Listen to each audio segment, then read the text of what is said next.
공원용지 외에도 10군데 이상의 녹지들이 기업가와 정치가 그리고 군인들에게 팔려나갔고 그들의 이익을 위해 지금과 같이 건물이 들어섰습니다. 좀 큰 잘못했는 짓 중에 하나라고 생각합니다. 그걸 그 당시에 그러니까 이제 뭐 무슨 필요에 의해서 무슨 목적으로 그걸 재원 확보하기 위해서 그랬죠. 어떤 재원? 공사는 정말 여러 군데 이런저런 거 해야 되는데 재원은 없고 하니까 그런 걸 매각해서 어떻게라도 좀 하려고. 이제 그 얘기 들으니까 지금 그러잖아요. 명동 같은 데 가면 쉴만한 데가 없는데. 예. 그런데 좀 공원이 그대로 남아있으면 좋았겠다 이런 생각이 물론이죠. 물론이죠. 예, 지금도 뭐 생각하면은 그때는 뭐 어떤 의미에서는 참 김변옥 시장의 명령 하나에 의해서 내가 움직였다는 거 어떤 의미에서는 좀 식견이 없었다 할까 내 철학이 없었다 할까 그런 점에서는 후회를 합니다만. 공원 용지를 팔아 마련한 돈으로 고가도로와 입체 교차로들을 만들었습니다.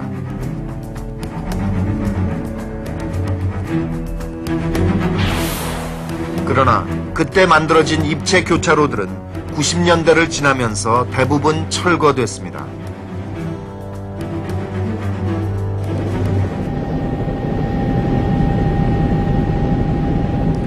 김현옥은 도심 재개발 사업에도 민간 자본을 끌어들였습니다.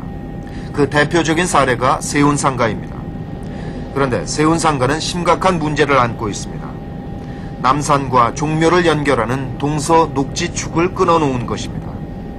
세운상가가 들어선 자리는 원래 불이 났을 때 사람들을 대피시키기 위해서 공터로 비워둔 길이었습니다.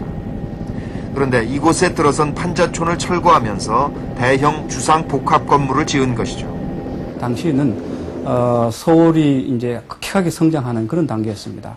급격하게 가는 이 성장 그 단계에서는 사실은 이제 공공부문이 선도해서 인프라를 놓고 또한 여러 가지 그런 공공시설을 놓고 또한 그 시설이 공공적으로 이루어지도록 하는 것이 그 이후에 어떤 그런 사적 부분에서 이 도시를 개발하거나 도시를 이용하는 데 상당히 중요한 기틀이 된다는 것이죠. 그래야 이 도시 전반에 공공성이 이제 살아나는데 우리 그 김 시장께서는 그 경영 행정이라는 그런 이제 원리를 도입하면서 비록 시에서 사업을 하면서도 주로 이윤을 남기고 주로 성과를 이제 남기는 이제 그런 사업을 하다 보니까 비록 그 공공사업을 했음에도 불구하고 그 어떤 사업의 결과는 어떤 공공성을 담보하지 못하는 이제 그런 결과가 결국은 그분이 남긴 가장 중요한 휴전 중의 하나라고 이렇게 볼 수 있을 것 같습니다.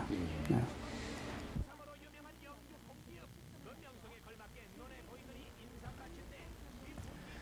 김현옥이 그때 전문가들의 의견에 두루 귀를 기울였다면 지금 서울의 모습은 전혀 달라져 있을 것입니다.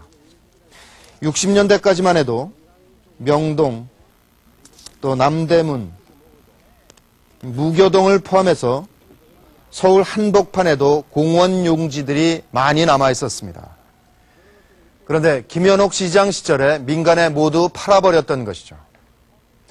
김현옥은 세금만으로는 벌려놓은 사업들을 감당할 수 없게 되자 민자유치라는 명분으로 대기업과 손을 잡았고 결국 서울은 몇몇 자본가들의 이익에 따라서 기형적으로 발전하게 됩니다. 시민들이 쉴 공간과 걸어다닐 길은 마구잡이로 들어선 빌딩과 도로에 빼앗기고 말았습니다. 그리고 개발이 무리하게 이루어지다 보니까 어처구니 없는 희생이 생기기도 했습니다.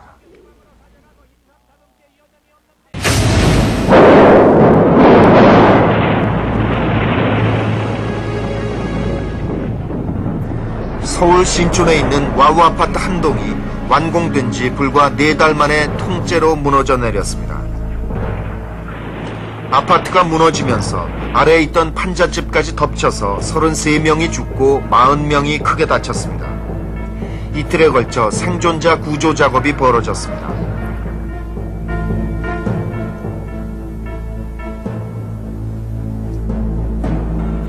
아파트가 서 있던 자리에는 철근과 콘크리트 등 자네들이 형체도 알아볼 수 없을 정도로 산산조각 나 있었습니다.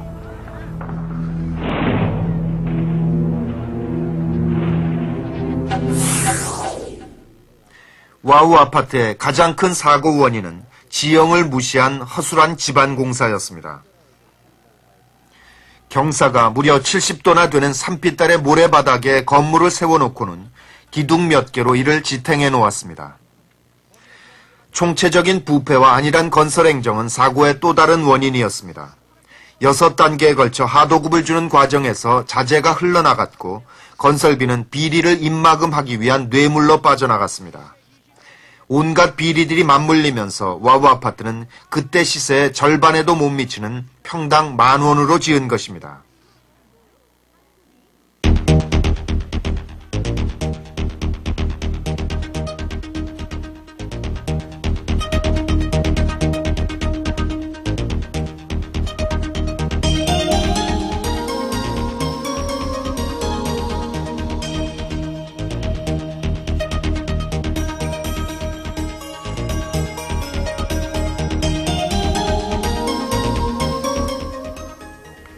사람이 죽고 비리가 폭로되자 정치권이 긴장하기 시작합니다. 건국 이래 최초의 건설 참사인데다가 71년 대통령 선거까지 앞둔 시점이었습니다. 시민아파트 건립을 지휘했던 김현옥은 4년 만에 서울시장 자리를 물러납니다.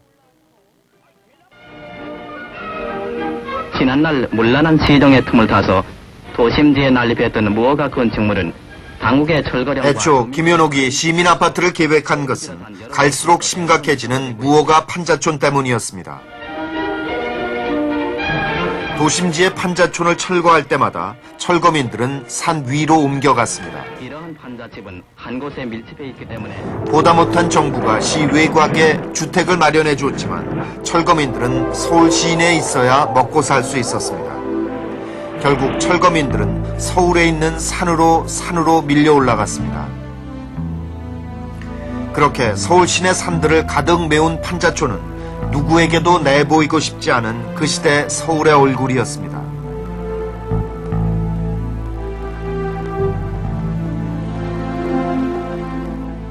(1968년부터) 서울에 외국 관광객이 들어옵니다. 주로 일본 사람들이.